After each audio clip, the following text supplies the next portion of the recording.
Thank you, Mr. President. Let me begin by welcoming the presence of Honorable Foreign Minister of Central African Republic, Madam Sylvie Valerie Teman. I also thank SRSG Mankoer Nadaya for his comprehensive briefing on the recent developments in the Central African Republic and on the action taken by MINUSCA to address the security situation in the country. We extend our deepest condolences to the families of peacekeepers from Morocco, Gabon, Rwanda, and Burundi who lost their lives during the recent attacks. We also wish speedy recovery for injured peacekeepers. The death of 7 MINUSCA peacekeepers since the launch of the coordinated and simultaneous attacks by the coalition of anti-government rebel groups is a tragic reflection of the deteriorating situation on the ground. These attacks on peacekeepers are really shocking and unacceptable. The perpetrators of these attacks must be held accountable. We call on the CAR authorities to take immediate action against the attackers and bring them to justice. The precarious security situation in the Central African Republic since the presidential elections held last month is a matter of serious concern. There has been a dangerous escalation on the ground with the coalition of Patriots for Change, armed groups opposed to President, abandoning the political agreement for peace and reconciliation signed in early 2019 and launching attacks on the capital Bangui and other towns.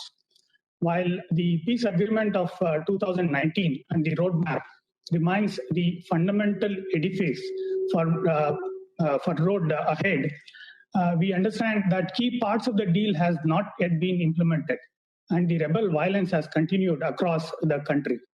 Illegal taxing of local populations, trafficking in gold and diamonds, and levying additional taxes on those involved in the supply and production of minerals continue to generate significant revenue for the rebels.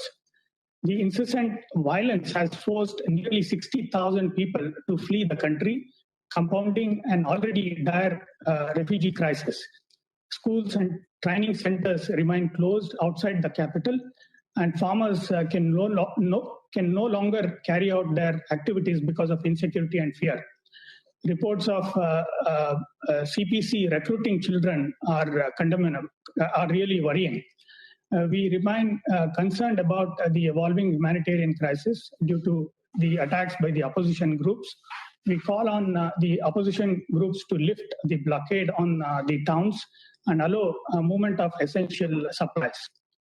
The holding of the second democratic elections on December 27th last month, despite persisting challenges, was no doubt an important milestone in the Central African Republic.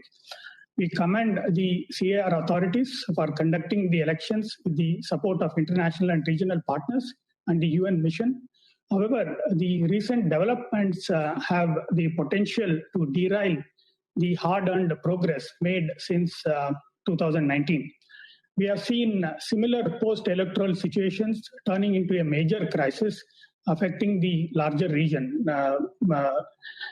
Given the history of political instability and violence, the situation in the Central African Republic warrants immediate attention from the international community. Mr. President, on 18th January this month, the Constitutional Court validated the results of the elections and endorsed the outcome of the elections. We call on all opposition groups, particularly signatories to the peace agreement, to cease hostilities immediately and join CAR authorities in finding a peaceful solution to the current crisis. It is imperative for all stakeholders to respect the final verdict by the Constitutional Court and settle their disputes through a peaceful process.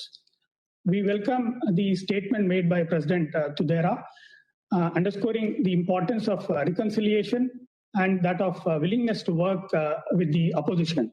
The CAR authorities should also avoid taking any action that will add to the existing tensions. MINUSCA has been playing a critical role in supporting the CAR security forces in repelling the attacks from the opposition groups. While commending the role played by MINUSCA, we reiterate the importance of the mission adhering to its mandate as per Security Council resolutions. We also want to underscore the importance of coordination among the CAR forces and the countries extending military support to CAR for coordinating their actions with MINUSCA. India supports the ongoing efforts of the African Union and the ECAS, the two guarantors of the peace agreement, to defuse the crisis through negotiations. The countries having influence on the actors in Central African Republic must also extend their support to the African Union and ECAS. The immediate and pressing priority is early restoration of peace and stability in Central African Republic. I thank you, Mr. President.